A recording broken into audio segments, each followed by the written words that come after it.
चलिए खबरों में बढ़ेंगे आगे। सीएम योगी आदित्यनाथ आज बरेली दौरे पर रहे, जहां उन्होंने जिले को 3400 करोड़ की सौगात दी है और 170 विकास परियोजनाओं का लोकार्पण और शिलान्यास किया। इस दौरान उन्होंने कार्यक्रम को संबोधित करते हुए बीजेपी के विकास कार्यों को गिनाया और दूसरी ओर उन्होंने पूर्ववर्ती सरकारों पर भी निशाना साधा। सीएम ने कहा कि पहले भी सरकारों में कर्फ्यू लगा करते थे, लेकिन आज कर्फ्यू नहीं लगता। 7 वर्ष के अंदर मैंने तो नहीं देखा कि जहां अब बरेली में कोई कर्फ्यू लगाता हो। कर्फ्यू लगाने वालों के घरों में ही कर्फ्यू बचे। अब कोई कर्फ्यू की बात नहीं करेगा। भाइयों बहनों, यही है नया उत्तर प्रदेश। बरेली में कर्फ्यू, रामपुर में कर्फ्यू, मुरादाबाद में कर्फ्यू, अलीगढ़ में कर्फ्यू, सहारनपुर में कर्फ्यू, मेरठ, बुलंदशहर, मुजफ्फरनगर में तो कई महीनों तक कर्फ्यू लगा था, लेकिन आज कर्फ्यू नहीं लगता है। आज कर्फ्यू की जगह कावड़ यात्रा निकलती है, शानदार तरीके से। किसान खुशहाल हो और बहन और बेटी अपने आप को सुरक्षित महसूस करे, हर व्यापारी अपने व्यापार के माध्यम से देश की प्रगति के मार्ग में मजबूती के साथ सहभागी बने। भारत का हर नागरिक अपने कर्तव्यों का निर्वहन करते हुए इस दिशा में प्रयास करेगा तो विकसित भारत बनने से दुनिया की कोई ताकत रोक नहीं सकती है। और इसके लिए प्रधानमंत्री जी ने 5 संकल्प पंचप्रण के रूप में हम सबके सामने रखे। ये पंचप्रण उसी संकल्पना का आधार है जिस विकास की योजना को लेकर आज हम सब यहां पर आए हैं। उत्तर प्रदेश एटीएस ने आईएसआईएस आतंकी संगठन से जुड़े फरार चल रहे 25,000 रुपए के एक आतंकियों को अलीगढ़ से गिरफ्तार कर लिया। वहीं दूसरे आतंकी ने गिरफ्तारी से पहले ही कोर्ट में सरेंडर कर दिया। बता दें, दोनों आतंकी अलीगढ़ मुस्लिम यूनिवर्सिटी के छात्र हैं और यूपी में एसटीएफ की सूचना मिली थी। अलीगढ़ में आईएसआईएस के शपथ लेकर कुछ लोग देश विरोधी गतिविधियां चला रही हैं। एटीएस ने पिछले साल नवंबर में साक्ष्य जुटाते हुए मुकदमा दर्ज कर 7 लोगों को गिरफ्तार किया था। हालांकि आईएसआईएस संगठन से जुड़े कुछ और आतंकियों की एटीएस की तलाश थी, जिस पर अब कार्रवाई की गई।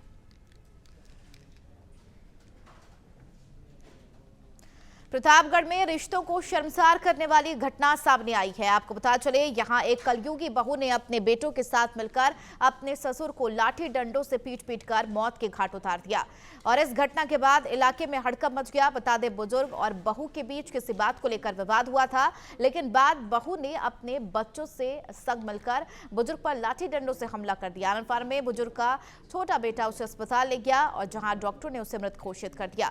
मौके पर पहुंची पुलिस ने शव को कब्जे में लेकर पोस्टमार्टम के लिए भेज दिया है और मामले की जांच में जुट गई है। आज थाना कंदई में दोपहर में लगभग 2 बजे एक बुजुर्ग, जिनकी उम्र लगभग 70 वर्ष थी, उनकी बहू और उनका नाती खेत में गए हुए थे। किसी बात को लेकर आपस में कहासुनी हो गई। वह विवाद इतना बढ़ गया कि उसके नाती ने वहीं पर पड़ी लाठी से उसके सर पर मार दिया। बुजुर्ग काफ़ी गंभीर रूप से घायल हो गए। उनको अस्पताल ले जाया गया, जहां पे उनकी मृत्यु घोषित कर दिया गया। मारपीट हुआ था। कौन मारा पीटा था? काजा, साहिल, रिकित, कौन है ये? सुमन पतो है। अच्छा, काहे लिए, क्या विवाद क्या था? कौन विचार नहीं था। ये तो धमकी दिए थे, कल पहले हम एप्लीकेशन डाले थे थाने पे। हाँ, ये लोग मारे धमकी दिए थे पहले से, लोग मार डाले थे। और ये जो लड़कों का नाम बता रही है, कौन है उनके? कौन? ये जो लड़कों का नाम दिया आपने? इनके? हाँ। इनके नाती है सब। अच्छा, मतलब नाती और बहू ने? हाँ, दोनों सब मिल के मारे। किस चीज से मारे? डंडा और लाठी से।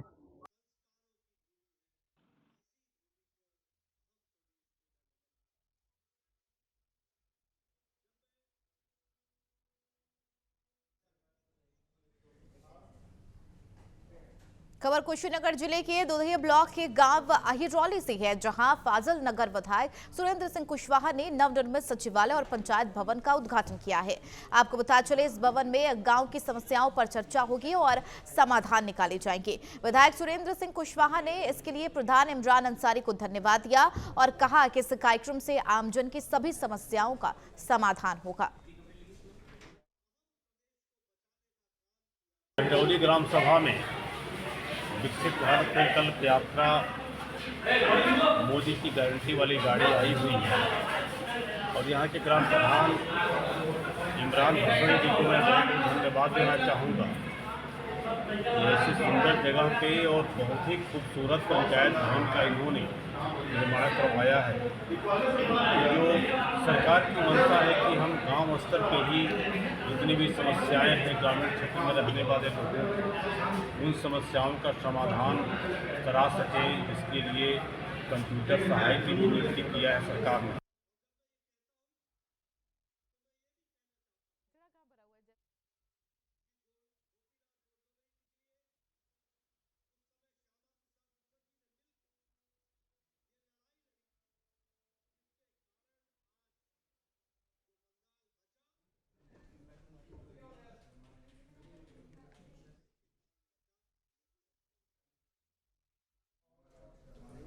सिद्धार्थनगर में जूनियर डॉक्टरों ने मेडिकल कॉलेज की इमरजेंसी में एक मरीज के तीमारदार को जमकर पीटा है, जिसका वीडियो भी सोशल मीडिया पर वायरल हो रहा। पीड़ित ने बताया कि वह अपनी बीमार मां को लेकर अस्पताल की इमरजेंसी में आया, जहां डॉक्टर ने बीपी को पैन किलर दे दी और जबकि उसने बताया कि उसकी मां को शुगर की परेशानी है, जिसके बाद डॉक्टर और तीमारदार में बहस हो गई और देखते ही देखते मारपीट होने लगी। मौके पर पहुंची पुलिस ने सभी को समझा बुझाकर मामला शांत करवाया। वह मेडिकल कॉलेज के प्राचार्य ने ड्यूटी में तैनात 2 डॉक्टरों को सस्पेंड कर दिया।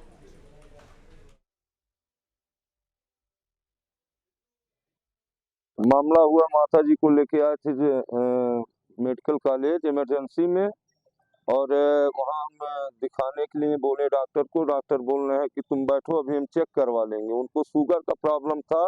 डॉक्टर बीपी और दर्द और गैस का दवा लगा रहे थे। हम मना किए तो हमको बोले तुम ही डॉक्टर हो, यहाँ से भाग जाओ। और गार्ड बुलवाए, गार्ड बुलवा के हमको बाहर निकलवा दिए।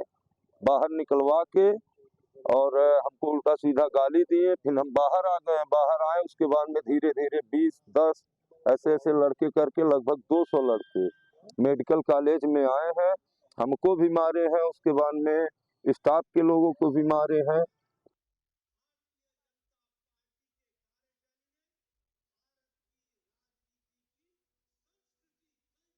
मुझे सूचना मिली थी कि 11 बजे एक मरीज को लेके आए थे एक व्यक्ति। उस दौरान उनको डॉक्टर से कुछ कहा सुनी हुई इलाज के दौरान, तो उस पर उनसे उनका विवाद हो गया। हमें फ़ोन करके उन्होंने बताया, तो मैंने उनको हिदायत दी कि आप डॉक्टर है, आप डॉक्टरी का इलाज करेंगे मरीज़ का, आप विवाद ना करें। अगर वो विवाद करते हैं आप उनको इग्नोर करें। लेकिन कुछ देर बात बढ़ती गई, 2-3 बार फ़ोन आया तो मैं बोला कि अगर वो नहीं मान रहे हैं, उनका कहना था कि वो ज़्यादा शराब के नशे में थे और डॉक्टर साहब को भद्दी गालियाँ दे रहे थे। तो मैं बोला गाली देने से कुछ नहीं होगा, आप जो है थोड़ा बर्दाश्त करिए। लेकिन फिर वो बाद में जब कुछ हाथ-पाई करने की नौबत आने लगी तो मैंने बोला आप पुलिस को बुलाइए। पुलिस भी आई 2-3। फिर डॉक्टर साहब अपना बयान लिख रहे थे, उसी दौरान कोई व्यक्ति उनका हाथ पकड़ लिया। इस दौरान 2-3 छात्र गए थे अपना इलाज कराने के लिए मेडिकल कॉलेज के। उन्होंने देखा जब डॉक्टर साहब का हाथ पकड़ा जा रहा है तो उन्होंने उस भीड़ में भी धक्का मुक्की करना शुरू किया।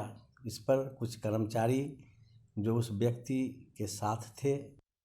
दिनांक 8/1/24 को जिला अस्पताल में रात्रि में करीब 11 बजे श्री राजन पांडे जो बसडीलिया के निवासी हैं अपनी माताजी का इलाज कराने गए थे, जहां इलाज की बात को लेकर डॉक्टर तथा आउटसोर्सिंग कर्मियों से कुछ कहा सुनी हुई, जिसके बाद उनका तथा आउटसोर्सिंग कर्मियों का आरोप है कि बाहर से कुछ अन्य व्यक्तियों द्वारा आकर कर्मियों के साथ कासगंज जिले के गंजडवारा में आयोजित बौद्ध सम्मेलन में शिरकत करने पहुंचे सपा नेता स्वामी प्रसाद मौर्य ने बड़ा बयान देते हुए बखेड़ा खड़ा कर दिया है, जिसके बाद प्रदेश की राजनीति गर्मा गई है।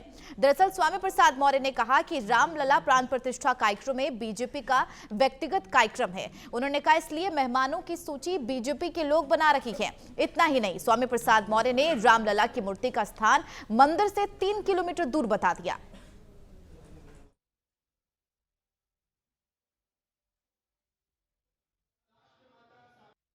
कुल मिलाकर के भारतीय जनता पार्टी के किसी भी आयोजन में स्वामी प्रसाद मौर्य नहीं जाएंगे। ये भारतीय जनता पार्टी का आयोजन है, रामलला मंदिर का आयोजन नहीं है।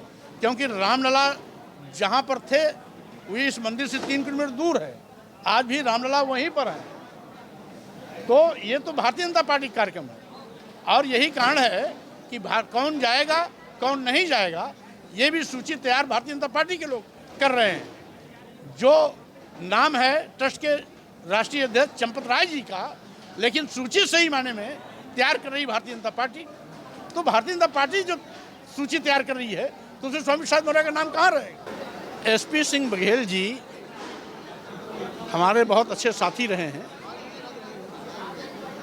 और जिसमें अयोध्या में राम मंदिर पर घटना घटी थी वहाँ पर बिना किसी न्यायपालिका के निर्देश के, बिना किसी प्रशासनिक आदेश के बड़े पैमाने पर अराजक तत्वों ने जो तोड़फोड़ की थी, तत्कालीन सरकार ने संविधान की रक्षा के लिए, कानून की रक्षा के लिए, अमन चैन का कायम रखने के लिए उस समय जो गोली चलवाई थी वह सरकार का अपना कर्तव्य था, सरकार ने अपना कर्तव्य निभाया था। रही बात एसपी सिंह बघेल भी उस समय समाजवादी पार्टी में थे। अलीगढ़ जिले के थाना देहली गेट इलाके में गुलर रोड स्थित एक प्लास्टिक के गोदाम में भीषण आग लग गई। इस आगजनी में गोदाम के 3rd फ्लोर के कमरे के 4 लोग फंस गए। मौके पर पहुंचे दमकल विभाग के कर्मचारियों ने कड़ी मशक्कत के बाद 4 लोगों को बाहर निकाला और आग पर काबू पाया गया। वहीं इस आगजनी में लाखों रुपए के सामान जलने का अनुमान लगाया गया है।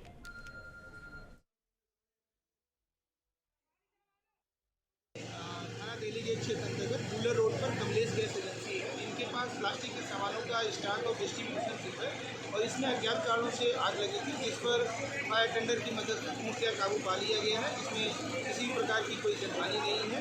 अन्य आवश्यक कार्रवाई की जा रही है। ये गुलर रोड है, ये यहाँ पर जो एक दुकान है जिसमें ऊपर लोग रहते थे।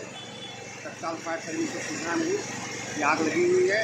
मौके पर 2 गाड़ियाँ रवाना की गई और तत्काल ही फायर सर्विस के आने पर पता चला कि 4 लोग नए फंसे हुए हैं। सबसे पहले उनको रेस्क्यू किया गया और सकुशल निकाला गया। आग जो पूरी तरह से कंट्रोल है और अभी भी आग बुझाया जा रहा है। सिद्धार्थनगर जिले के विकासखंड खुनियाव के पटियापुर ग्राम पंचायत में विकसित भारत संकल्प यात्रा के तहत शिविर का आयोजन किया गया और इस दौरान भारी संख्या में लोग कार्यक्रम में पहुंचे और शिविर में मौजूद अधिकारियों ने लोगों को केंद्र और राज्य सरकार की योजनाओं की जानकारी दी और जनता जनार्दन को योजनाओं का लाभ दिलाया गया। कन्नौज के जिला अस्पताल में सीएमएस डॉक्टर शक्ति बसु ने, आपको बता चले, शक्ति बसु ने स्वास्थ्य कर्मियों के ड्रेस की जांच की है और इस दौरान कई डॉक्टर और मेडिकल स्टाफ ने उपलब्ध कराई गई ड्रेस नहीं पहनी थी। 5 दिन पहले सीएमएस ने सभी स्टाफ, मेडिकल स्टाफ को एप्रन बांटे थे और सभी को ड्रेस पहनने के लिए कहा था, लेकिन मेडिकल स्टाफ सीएमएस के आदेश की धज्जियां उड़ाते रहे, जिसके बाद सीएमएस डॉक्टर शक्ति बसु ने सभी को एप्रन पहनने के लिए और अगली बार बिना ड्रेस मिलने पर कड़ी कार्रवाई की चेतावनी दी।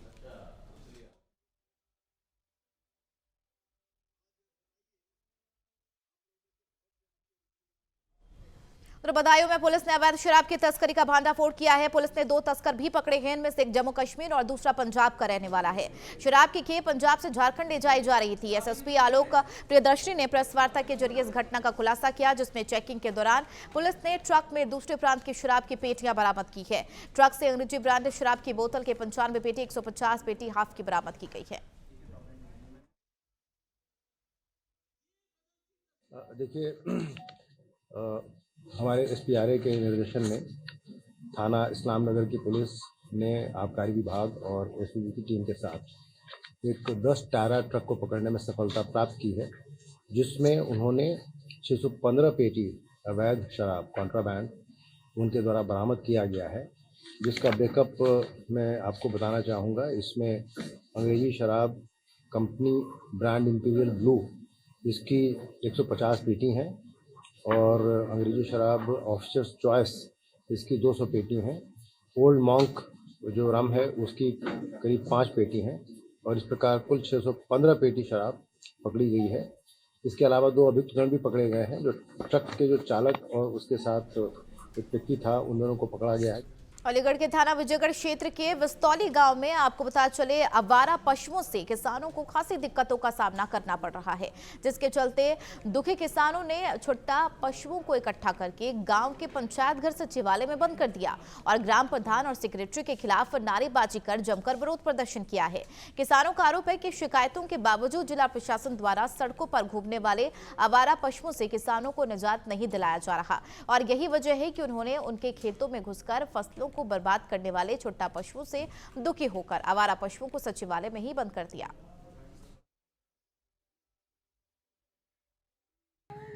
समस्या है जी, गायन से बहुत आतंक हुआ गायनों को। जैसे शाम को रात में 10-11 बजे तक यहाँ सब गायन ने रखावत है ठंड में, सब घर सोबत है यहाँ, हम यहाँ गैयन ने रखावत है ठंड में, बीमार रह गए दो तो। और ये प्रधान और सेक्रेटरी साहब ने बोली कि ये इन्हें गायन को पकड़ लो, आपकी गौशाला पहुंचा दी जाएंगी। प्रधान से नहीं बोला आपने? प्रधान से बोला है, सुबह 7 बजे बोल दिया था, फिर प्रधान ने कहा मतलब। बहराइच में जिलाधिकारी मोनिका रानी ने ईवीएम और वीवीपैट प्रदर्शन केंद्र का शुभारंभ किया है। इस प्रदर्शन केंद्र में लोगों ने इलेक्ट्रॉनिक मशीन की तमाम जानकारी भी ली गई और डीएम ने जनपद वासियों विशेषकर 18 से 20 आयु वर्ग के युवा मतदाताओं से अपील की गई। जनपद में स्थापित ईवीएम प्रदर्शन केंद्रों पर पहुंचकर ईवीएम संचालन की जानकारी प्राप्त कर सकते हैं। इस अवसर पर अपर जिलाधिकारी गौरव रंजन श्रीवास्तव, नगर मजिस्ट्रेट शालिनी प्रभाकर, प्रशिक्षु पीसीएस ज्योति चौरसिया और अन्य संबंधित मौजूद रहे। दल जो थे उनकी उपस्थिति में, उनके प्रतिनिधियों की उपस्थिति में कल स्ट्रॉन्ग रूम से जो हमारी ट्रेनिंग वाली मशीनें थी वो निकाली गई थी और आज से जो है जनपद बहराइच में कलेक्ट्रेट में और तहसील परिसर में प्रशिक्षण के लिए, जिसमें कंट्रोल यूनिट कैसे काम करती है, वीवीपैट कैसे काम करता है, बैलेट यूनिट कैसे काम करती है, तो इसका प्रशिक्षण के लिए यहाँ पर मशीनें लगाई गई हैं। तो सुबह से लगभग 20 लोगों ने यहाँ पर जो है इसको डमी किया है और ये व्यवस्था हमने तहसीलों में भी की है और आगे जब हमारी वैन आ जाएगी तो जितने भी हमारे बूथ हैं और जितने भी हमारे मतदान केंद्र हैं उसको इससे आच्छादित किया जाएगा। तो मेरा आपके माध्यम से ये अनुरोध है कि ज़्यादा से ज़्यादा लोग वहाँ पर आएँ और ईवीएम से संबंधी जो भ्रांतियाँ हैं उनकी दूर हो सके, वो खुद हैंड्स ऑन अपना इसमें प्रशिक्षण ले सके, तो ज़्यादा से ज़्यादा लोग इसमें प्रतिभाग करें। बिजनौर के नेटौर इलाके में लापता हुई बच्ची का शव नाले में बरामद हुआ है, जिसके बाद इलाके में सनसनी फैल गई और परिवार में कोहराम मच गया। बता दें 7 साल की बच्ची घर के पास खेलते समय अचानक से लापता हो गई थी, जिसके बाद बच्ची के परिजनों ने थाने में उसकी गुमशुदगी की रिपोर्ट दर्ज कराई थी। पुलिस ने बच्ची को तलाशने के लिए डॉग स्क्वाड की मदद ली और बच्ची का शव नाले में पाया गया। पुलिस ने शव को पोस्टमार्टम के लिए भेज दिया है और मामले की जाँच में जुट गई है। आज दोपहर को नेटौर थाने पे नेटौर कस्बे के रहने वाले एक पिता ने सूचना दी थी कि उनकी 7 वर्षीय बच्ची कल शाम को लगभग 7 बजे से मिसिंग है। इस संबंध में तत्काल अभियोग दर्ज किया गया और बच्ची को ढूंढने के लिए मल्टीपल टीमें लगाई गई। सर्च ऑपरेशन विस्तृत एरिया में चलाया गया। हमारे डॉग स्क्वाड ने आज शाम को इस बच्ची की डेड बॉडी को नाले और डंपिंग ग्राउंड के बीच में ढूंढ निकाला है। घटनास्थल का निरीक्षण वरिष्ठ अधिकारी द्वारा किया गया है। परिजनों को इसके बारे में खबर बिजनौर से है, जहां जानपुर पुलिस ने आधा किलो से ज्यादा चरस बरामद की है, साथ ही 3 आरोपियों को भी गिरफ्तार किया। पुलिस ने यह कार्रवाई मुखबिर की सूचना पर की है। इस दौरान गश्त करते हुए पुलिस ने 3 आरोपियों को पकड़ लिया। उनके पास से 550 ग्राम चरस बरामद की है।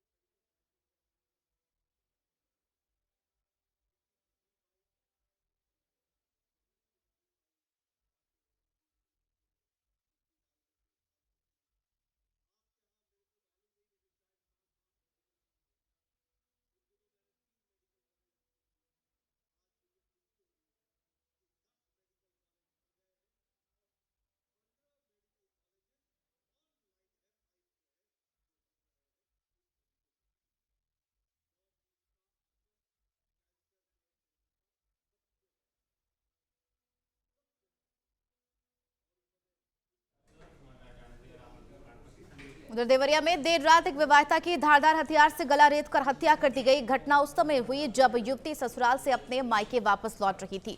सूचना मिलने पर पहुंची पुलिस ने शव को कब्जे में लेकर पोस्टमार्टम के लिए भेज दिया है और इसके साथ ही अज्ञात लोगों के खिलाफ केस दर्ज कर लिया गया है। पुलिस मामले की छानबीन में जुट गई है। पुलिस अधीक्षक संकल्प शर्मा ने कहा है कि दोषियों पर सख्त कार्रवाई की जाएगी। ये देवरिया जनपद में गौरी बाजार थाना क्षेत्र के अंतर्गत पत्थरहट ग्राम का मामला है, जहां एक 30 वर्षीय युवती का शव कल रात्रि में बरामद हुआ है। प्रथम दृष्टया ये मामला हत्या का प्रतीत होता है। परिवारजनों द्वारा युवती के ही पति पर पारिवारिक अनबन को लेकर ये घटना किए जाने का शक जाहिर किया गया है, जिसके संदर्भ में जो पति हैं उन्हें हिरासत में लेकर पूछताछ की जा रही है। संगत धाराओं में गौरी बाजार थाने पर अभियोग पंजीकृत किया जा चुका है। खबरों में फिलहाल मेरे साथ इतना ही। बनी रहना तेज टीवी के साथ। नमस्कार।